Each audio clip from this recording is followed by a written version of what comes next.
인연은 언젠가 다시 만난다고 하죠. 오늘 사연자분은 마음이 따뜻하셔서 그런지 좋은 인연을 주셨네요. 그럼 오늘의 사연 빨리 만나볼까요? 안녕하세요. 주위에서 볼 수 있는 흔한 할머니입니다. 요새 다 큰 손주 덕에 이렇게 제 이야기를 할 수 있는 것도 알게 되었네요. 길다면 긴 인생, 살면서 참으로 기억에 남는 일이 하나 있어서 다른 분들에게 이렇게 제 이야기를 나누어 보고자 합니다. 저는 까마득한 시골에서 나고 자랐습니다. 집 주변으로는 온통 산이나 논밖에 없었고 가장 가까운 구멍가게도 걸어서 30분은 가야 있었죠. 저희 가족은 집 근처 땅에서 농사를 지으며 생활을 하였고 어느 정도 크고 나서부터는 저도 부모님을 도와 농사일을 지었습니다. 제가 국민학교를 다닐 때만 해도 딸이 학교를 쭉 다니면서 공부를 하고 대학까지 가는 건 상상하기 힘든 시절이었어요. 그렇기 때문에 저도 최소한의 교육까지만 마치고 그 이후부터는 돈을 버는데 급급했죠. 제게는 동생이 5 있었는데 둘째가 아들이었던지라 부모님은 둘째 동생만 열심히 공부를 시키고 싶어 하셨거든요. 장녀이기도 했고 어린 제가 보아도 집안 형편이 그리 좋지는 않았기 때문에 저 역시 딱히 공부보다는 일을 해서 돈 버는 것에 관심이 많았기 때문에 불만은 없었습니다. 하지만 제가 15살이 되던 해 부모님이 크게 아프셔서 이전처럼 농사로 생계를 꾸려나가기가 어려워졌습니다. 농사를 아예 놓을 수는 없었기에 부모님은 아픈 와중에도 일을 하셨지만 수확량이 이전처럼 많지는 않았죠.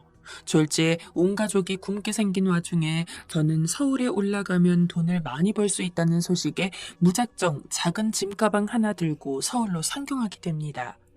언젠가 서울에 가보고 싶었지만 설마 이런 일로 서울에 가게 될 줄은 몰랐죠. 서울에 첫 발을 내딛었을 때 어린 마음에 여기저기 구경을 해보고 싶기는 했지만 당장 돈을 버는 것이 급했기 때문에 저는 바로 일자리부터 구하려 했습니다. 하지만 제가 간과한 것이 하나 있었죠. 바로 저처럼 어린애가 할 수 있는 일을 찾는 것은 하늘의 별 따기라는 것을요. 어떻게든 저렴한 가격에 허름한 방 한 칸은 빌렸지만 이대로 가다가는 가지고 온 돈만 다 까먹고 집으로 보낼 돈은 못 버는 상황에 이를 지경이었습니다. 그냥 아무 가게나 들어가서 일 좀 하게 해주세요 하고 부탁을 했지만 그 어디도 저를 고용하지는 않았죠. 정말 위험하다는 생각이 든 순간부터는 입을 건 물론 먹을 것도 아끼면서 물로 배를 채우고 어쩌다 버려져 있는 밥 같은 것도 슬쩍 챙겨와서 끼니를 때우기도 했습니다. 그렇게 한 달 정도를 버텼을까요? 간신히 빌렸던 방도 더 이상 묵을 돈이 없어서 다시 짐을 싸서 나오게 되었습니다. 끼니가 문제가 아니라 당장 밤에 몸 놓일 곳이 막막해지고 말았죠. 오늘이야말로 기필코 일자리를 구하겠다는 일념으로 이른 아침부터 나와서 일할 곳이 없나 알아보기 위해서 살던 곳에서 조금 떨어진 동네까지 걸어서 갔습니다. 여기저기 주변을 두리번거리며 알아보는데 전봇대에 전단지가 하나 붙어 있더라고요. 보니까 미싱 시다를 구한다는 내용이었고 거리가 그리 가깝진 않았지만 가릴 게 없었던 저는 무작정 종이에 적힌 곳으로 찾아갔습니다. 혹시 거기도 나처럼 어린애는 안 받아주면 어떡하지? 라는 걱정을 하며 공장에 도착해보니 다행스럽게도 저와 또래 아이들, 심지어는 저보다 어린애들까지도 일을 하는 모습이 보이더라고요.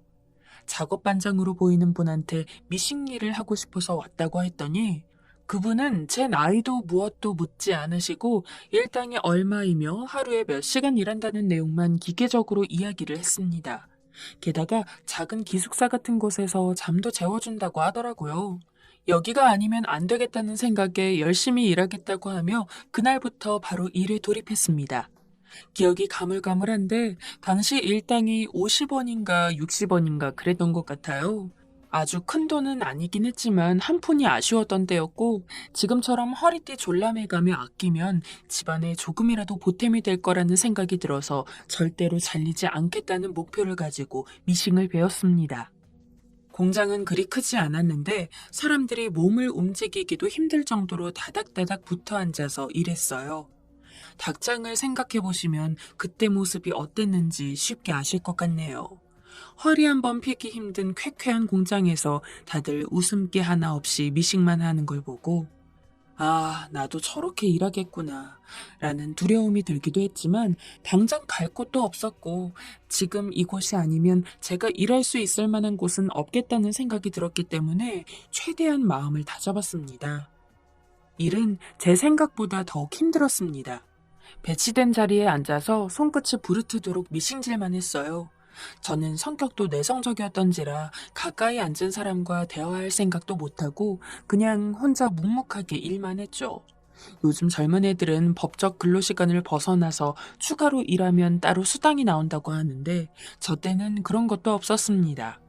분명 처음 일하러 왔을 당시 작업반장이 이야기했던 근무 시간은 하루 10시간 정도였는데 일이 많다는 이유로 근무 시간을 다 채워도 쉬러 가지 못하고 하루에 15시간, 16시간 일하는 건 부지기수였고 그렇게 고개 한번 못 들고 일해도 겨우 이것밖에 못했냐는 등 이따위로 일하고 돈 벌려는 거냐 하면서 온갖 폭언을 다 들었습니다.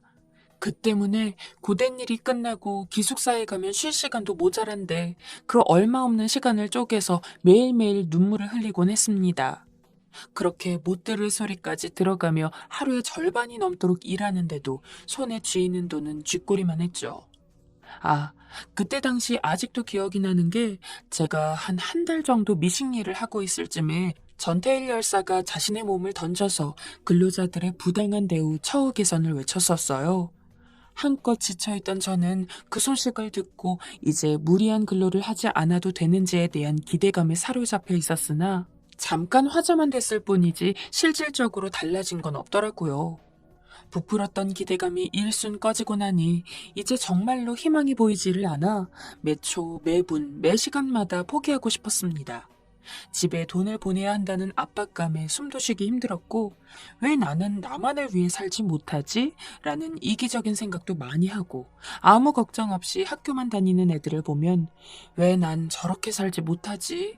라는 생각에 가족에 대한 원망도 많이 했습니다. 하지만 한 사람 때문에 간신히 버텨나가고 있었어요. 바로 금자 언니였죠. 금자 언니는 말도 잘 안 하고 수줍음이 많던 저에게 당시 미싱 공장에서 유일하게 먼저 다가와 준 사람이었습니다. 저보다 7살이 많아서 22살이었던 금자 언니는 어쩌다 맛있는 걸 얻으면 저한테 준다고 아끼고 아껴서 콩 한 쪽이라도 나눠 먹으려고 했고 제가 어린 나이에 장녀로서 동생들 돌보고 아픈 부모님 도우느라 혼자 서울로 올라와서 일한다는 이야기에 안쓰러움을 느끼고 일을 하면서 이것저것 모르는 것, 부족한 것 하나하나 다 챙겨주며 도와주었습니다. 저는 집에 있을 때도 젖먹이 동생들 돌보랴, 부모님 농사일 도우랴, 누가 저를 챙겨준다기보다는 제가 누군가를 챙기고 양보하는 게 익숙한 일상을 보냈는데 금자 언니 덕분에 난생 처음으로 동생이 된 기분을 느끼면서 보살핌을 받을 수 있었죠. 어린 마음에 금자 언니가 진짜 언니였으면 좋겠다는 생각을 했을 정도로 너무 좋고 행복했습니다.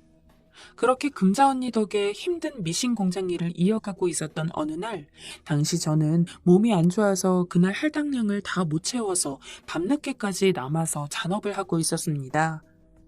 늘 사람이 꽉 차 있던 공장에 저만 있는데 너무 휑하고 무서워서 최대한 빨리 일을 마치고 자러 가려 했죠. 그런데 갑자기 작업반장이 들어오더라고요. 저는 제가 일을 다 했는지 확인하려고 온 줄 알았습니다. 하지만 작업반장이 대뜸 제 손목을 잡고 못쓸 짓을 하려고 들었죠. 저는 있는 대로 소리를 지르면서 살려달라 도와달라 외쳤지만 공장은 기숙사에서도 약간 거리가 있었고 주변이 주택가도 아니었던지라 제 부름을 들을 수 있는 사람이 없었습니다. 그렇게 정말 나쁜 일을 당하기 직전에 금자 언니가 나타나서는 있는 힘껏 작업반장을 밀어내며 제가 공장에서 빠져나올 수 있도록 도왔습니다. 그리고 뒤이어 금자 언니 역시 저를 따라서 도망쳤죠. 지금 시대야 그런 일이 있으면 당장 경찰에 신고하면 되지만 그 당시는 경찰에 신고한다고 해도 가해자에게 제대로 처벌이 이루어지기는커녕 쓸데없는 일로 경찰을 귀찮게 했다는 핀잔이나 분명 기집애가 꼬리쳐서 그랬다는 이야기나 듣는 게 전부였기 때문에 그런 행동은 생각도 못하고 있었습니다. 한창 일이 힘들었을 때도 매일같이 울었지만 그 사건은 그동안 운 건 비교도 안 될 정도로 많은 눈물이 쏟아졌고 심적으로 충격이 커서 단 하루도 일을 나가고 싶지 않았습니다. 그의 작업반장 아래 또 다른 관리 직급을 가진 분한테 며칠만 일을 쉬게 해달라고 했지만 그럴 거면 아예 그만두고 나가라는 이야기를 듣고 어쩔 수 없이 울며 겨자 먹기로 며칠간 일을 이어갔죠. 그날도 작업반장 얼굴을 봐야 한다는 것에 고통을 느끼며 미신지를 하고 있는데 제 안색이 너무 좋지 않았는지 금자 언니가 간곡하게 부탁해서 저를 먼저 퇴근시키고 저한테 할당된 작업량을 전부 금자 언니가 해줬습니다. 절대로 이 일이 적지 않았던지라 제 것까지 하려면 언니는 분명 밤늦게까지 일을 해야 할 텐데 전부 다 알면서도 저를 위해 그런 결심을 해줬다는 게 너무 고마웠어요. 그런 언니한테 고마워서라도 제가 더 악착같이 버텨야겠다는 다짐을 했던 것 같습니다. 그렇게 한 5년간을 그곳에서 버텼습니다. 그쯤 언니는 시집을 가야 한다며 일을 그만두게 되었다고 저에게 이야기를 해주었죠. 가족 같던 금자 언니와 헤어져야 한다는 사실에 너무 슬퍼서 일을 하다 말고 엉엉 울었던 기억이 납니다. 그리고 금자 언니는 그런 저를 달래며 일 다 하고 더 이야기하자고 토닥거렸죠. 그날 일을 다 끝내고 언니는 제가 있던 기숙사 방으로 와서 저에게 선물이라며 옷을 하나 주었습니다. 이게 뭐야, 금자 언니? 언니가 엄청 아끼는 옷인데 우리 미숙이한테 잘 어울릴 것 같아서 가져왔어. 깨끗하게 빨았으니까 바로 입어도 돼. 언니가 자주 놀러 올 테니까 울지 말고 열심히 일하고 있어. 금자 언니는 헤어지는 그날까지도 제게 정말 친절했습니다. 금자 언니가 떠난 미신 공장은 거짓말 조금 보태서 100배는 더 힘들었던 것 같아요. 이제는 힘든 일이 있어도 위로해줄 사람도, 기쁜 일이 있을 때 함께 웃어줄 사람도 없으니 더 말없이 일만 하게 되더라고요. 그렇게 저는 약 1년 정도 미신 공장에서 더 일을 했는데 부모님이 몸도 많이 나아졌고 자란 몇몇 동생들도 부모님을 도와 농사를 짓고 있으니 이제 제가 더 이상 서울에서 고생하지 않아도 된다는 이야기를 들었습니다. 그래서 저는 미신 공장을 그만두고 다시 제가 살던 고향으로 돌아갔죠. 부모님을 도와서 또 몇 년간 농사를 짓다가 다시 새로운 일자리를 구하러 서울에 갔을 때 저는 지금의 남편을 만나게 되었어요. 남편은 참으로 성실하고 우직한 사람이었죠. 그리고 어쩐지 금자 언니가 떠오르는 성격을 갖고 있었어요. 자기 힘든 것보다 자기가 아끼는 사람이 힘든 걸 더 못 보고 없는 형편에도 늘 무언가를 나누려고 했습니다. 남편한테 반했던 건 그 부분이 가장 컸던 것 같아요. 그렇게 저희는 짧은 연애 끝에 바로 결혼을 하고 아이를 셋 낳았습니다. 아이가 생긴 뒤에는 정말 애들 키우는데 집중하느라 바빴던 것 같아요. 제가 어릴 적 너무 힘들게 살아 그런지 적어도 저희 아이들은 부모님 도와주겠답시고 어린 나이부터 일을 하지 않았으면 하는 마음이 컸고 공부든 뭐든 하고 싶은 건 다 하면서 잘할 수 있었으면 했습니다. 다행히 남편이 하는 사업이 성공을 해서 저희 부부는 돈 걱정 없이 제 바람대로 아이들이 이것저것 원하는 걸 마음껏 할 수 있는 환경에서 육아를 했습니다. 남편의 벌이만으로도 충분히 살만했지만 저는 아이들을 키우면서 저 역시 무언가 일을 해야 한다고 생각했고 큰 도움은 안 될지언정 자기만족으로 인형 눈붙이기 같은 부업을 했죠. 그렇게 아이들이 다 커서 결혼도 했을 즈음 남편은 사업을 첫째에게 물려준 뒤 은퇴를 했고 저도 이제는 조금 쉬면서 제가 여유롭게 할 수 있는 걸 찾고 싶어서 부업을 그만두었습니다. 한동안은 남편이랑 오붓하게 여기저기 돌아다녔던 것 같아요. 저와 남편 모두 식물 보는 걸 좋아해서 유명한 식물원도 가고 산을 타기도 했습니다. 즐거운 시간이었지만 조금 더 보람찬 일은 없을까 고민하던 중에 문득 봉사를 하고 싶다는 마음이 들더라고요. 저도 나이가 들었지만 저와 똑같이 나이가 든 노인들을 돌볼 수 있다면 좋을 것 같다는 생각에 늦은 나이에 힘겹게 공부해서 요양보호사 자격증을 따고 요양병원에서 일을 했습니다. 이 나이에 다시 일을 하기까지는 쉽지 않았지만 그래도 막상 병원에서 일을 하게 되니 제 자신에게 너무 뿌듯하고 보람차더라고요. 물론 요양병원 일은 녹록지 않았습니다. 일을 하고 나서 아파서 알아놓은 적도 있었지만 그 모든 걸 감수할 수 있을 정도였기에 하루도 쉬지 않고 열심히 일을 나갔죠. 요양병원은 요양사마다 담당하는 층이 따로 있는데 당시 제가 맡고 있던 층은 4층이었습니다. 근데 그날은 3층 인원이 부족해서 처음으로 3층의 병동을 돌며 관리를 하게 되었어요. 익숙한 사람이 아닌 만큼 혹시나 실수하는 일이 있을까봐 기존 3층 담당 요양사에게 주의할 점은 있는지, 3층에 있는 환자들 목록은 어떻게 되는지 하나하나 물어가며 정보를 받아냈습니다. 이름을 훑어보며 특이사항이 있는지 살펴보고 있는데 3층 내 병동을 쓰고 있는 환자 중에 금자라는 이름을 가진 사람이 있었습니다. 그 이름을 보자마자 문득 과거 친언니처럼 좋아했던 금자 언니 생각이 나더라고요. 그동안 사는 게 바쁘다는 핑계로 금자 언니에 대해 떠올리지도 않고 있었는데 이렇게 오랜만에 생각하니 제가 마치 그 15살 시절로 돌아간 것 같은 기분이 들었습니다. 그리고 언니가 무척이나 보고 싶었죠. 그렇게 병동을 하나하나 돌며 환자를 돌본 뒤 드디어 금자 언니와 이름이 같은 환자를 돌보기 위해 그 병동에 들어갔습니다. 하지만 한 발자국 한 발자국 걸음을 옮길 때마다 드러나는 환자의 얼굴에 저는 그만 우뚝 멈춰설 수밖에 없었어요. 병동 내에서 가장 햇볕이 잘 드는 침대, 거기 누워있는 건 금자 언니였거든요.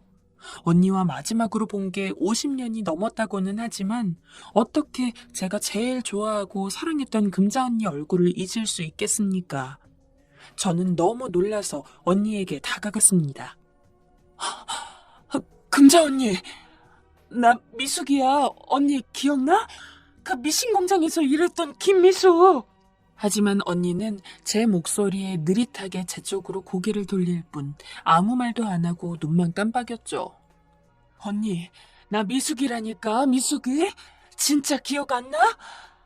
언니, 언니 왜 이러고 있어? 그렇게 이뻤던 얼굴은 다 어디 가고 이렇게 누워만 있어, 언니.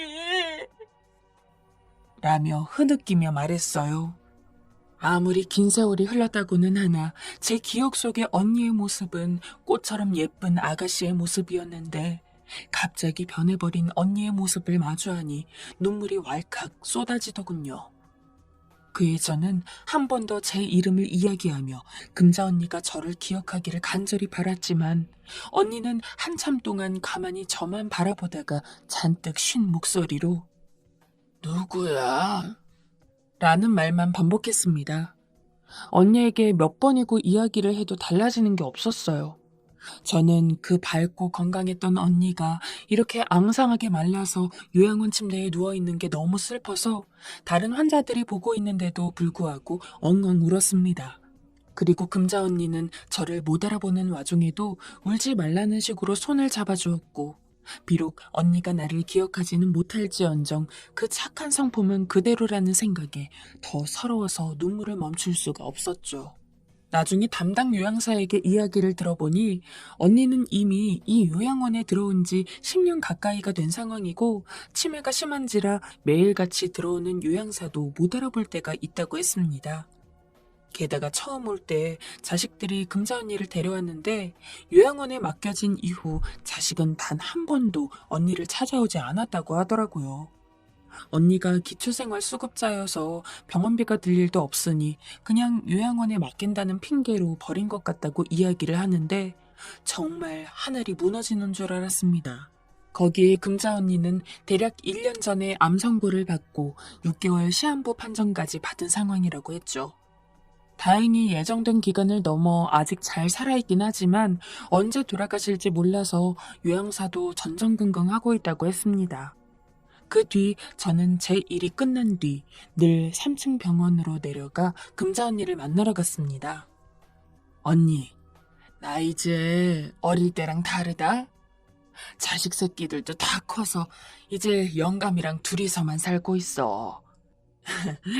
그러고 보니 언니가 어릴 적에 나랑 헤어질 때 준 옷 아직도 집에 있는데 나중에 언니 일어나면 보여주고 싶다. 비록 언니는 아무 말도 하지 않고 그저 저만 바라볼 뿐이었지만 저는 아랑곳하지 않고 금자 언니에게 많은 이야기를 했어요. 그동안 내가 어떻게 살아왔는지부터 시작해서 어제 무슨 일이 있었는지, 뭘 먹었는지 등등 시시콜콜한 것도 가리지 않았죠. 그렇게 몇 주간 퇴근 후 금자 언니를 찾아가서 이야기를 했을 때였을까요? 언제나처럼 제 이야기를 듣던 언니가 입술을 달싹였습니다. 지금까지 뭐라고 말을 하려던 적은 처음이라 너무 놀라서 하던 말도 멈추고 가만히 있었는데 언니가 꺼져가는 목소리로 미수가 하고 부르더군요. 50년 만에 언니에게서 듣는 제 이름이 그 어느 때보다도 행복했습니다. 지금까지도 종종 생각이 날 정도로요. 언니, 이제 나 기억나? 우리 미숙이. 그래, 언니. 금자 언니. 내가 미숙이야. 언니가 그렇게 챙겼던 미숙이. 미숙이가 이제 다 컸네. 그럼. 언니, 우리 못 본 지가 벌써 50년이다. 언니도 나도 많이 늙었지. 그래, 미숙이.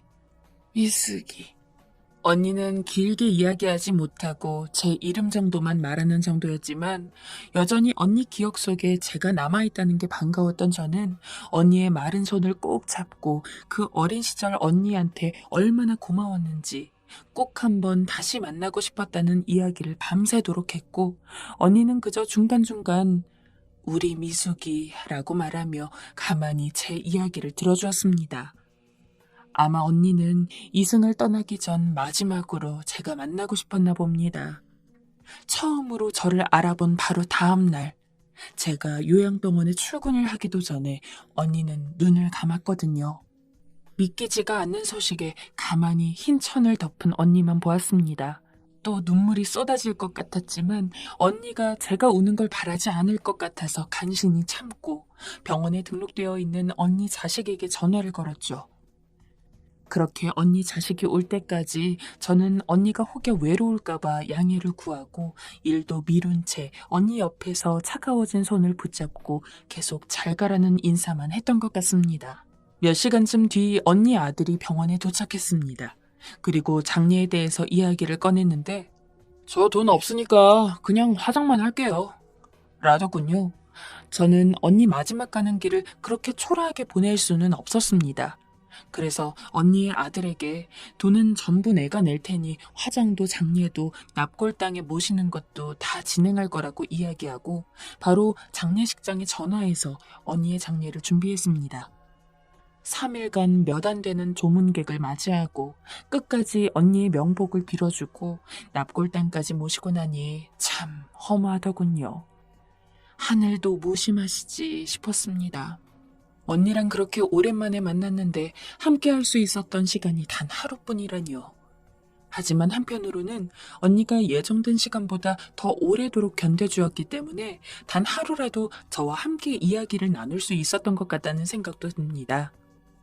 언니는 마지막까지 참으로 제게는 고마운 일만 해주네요. 금자 언니가 세상을 떠난 지 올해가 3년, 이제 곧 4년이 돼갑니다. 언니는 천국에서 잘 지내는지 가끔 꿈에서 나오는 모습을 보면 언제나 웃고 있어요. 언니 꿈을 꿀 때면 저는 늘 주말에 시간을 내서 언니가 있는 납골당을 찾곤 합니다. 언니 잘 있는지 안부도 묻고 저는 어떻게 살았는지 이야기도 해주고 그렇게 목이 아플 때까지 몇 시간이고 언니의 유골함 앞에서 떠들다가 해가 질 쯤 집으로 돌아오고는 해요. 가족보다도 더 가족 같았던 금자 언니. 저도 이제 나이가 많이 먹었으니 늦지 않게 언니를 만날 수 있겠죠. 다시 만나게 된다면 그때는 정말 못다한 이야기를 다 나누려고 합니다.